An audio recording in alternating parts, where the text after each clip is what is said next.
Hey, Mike. What? Who's got next?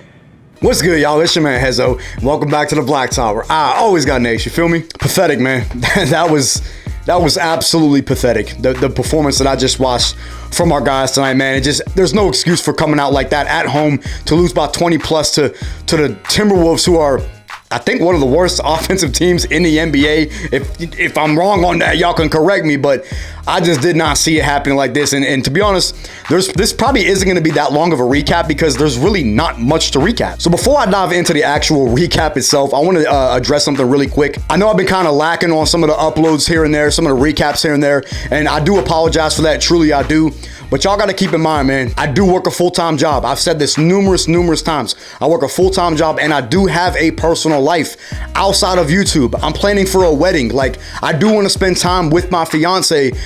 There's a lot of times where I can't get a video out or I can't get a recap out because of my schedule, man. It happens. I'm only human at the end of the day. I got to get my mental right. I've been kind of lacking and I've been kind of just down, and it just, like I said, man, it happens, bro. All I can do is ask y'all to bear with me, keep riding with me. I'm gonna get back to where I was, keep getting consistent content back out, dropping 3-4 videos a week. I just ask y'all bear with me.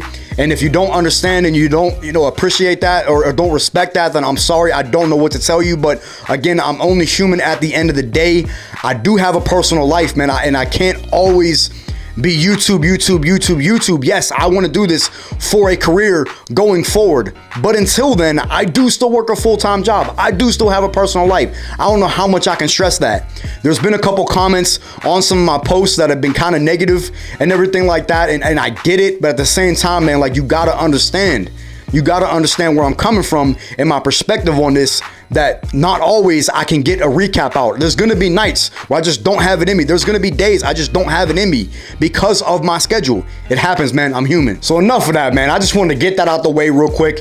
And another kind of real quick thing I want to mention, if y'all have not seen my poll from yesterday, I am going to be bringing back my NBA What If series starting next week. So y'all be on the lookout for that. It's coming up fast, man. I got a lot of great topics in mind. It was something I did at the very beginning of my channel, and I'm excited to bring it back, so y'all be on the lookout for that. Y'all subscribe to the channel if y'all new, drop a like on the video, and let's get right into it. So I'll be honest, man, this wasn't really a game from start to finish. The first quarter was kind of close, but the Timberwolves really kind of controlled this game the entire game.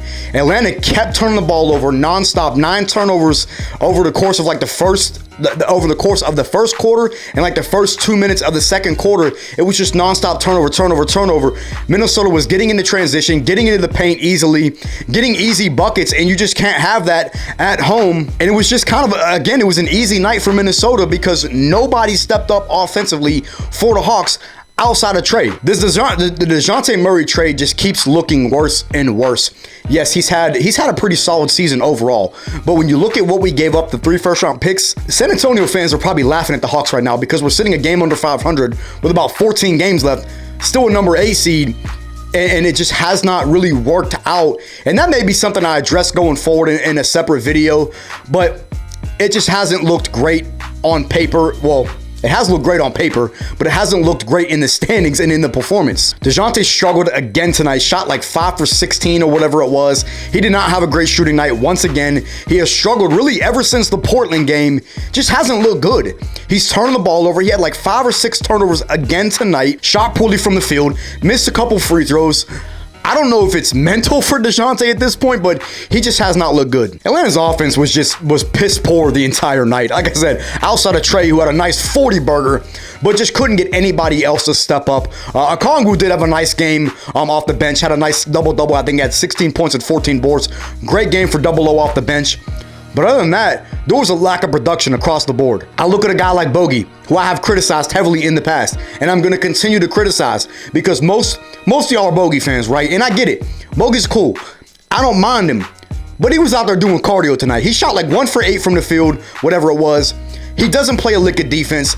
And he has games like this all the time. He's so inconsistent. And y'all say Dre is inconsistent, which he did not have a great game either. And I'll be first to admit that. But the difference is that Bogey gives you nothing on the defensive end. He gives you nothing playmaking. He does nothing else but shoot the basketball. So when he does have an off night, he's useless. And I've said that before and I'm gonna say it again. Bro was out there doing cardio tonight. Dre did not have a good game offensively. He really struggled shooting the basketball tonight as well. It happens.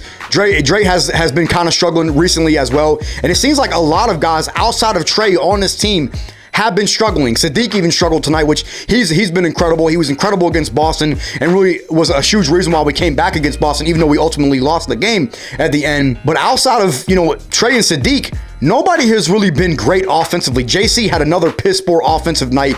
He has not looked good. It's very tough to watch these games night after night after night and watch us down by double digits, maybe storm a fake comeback. We cut the lead down to 13 at one point in the fourth quarter, but then ended up losing by 20-something points.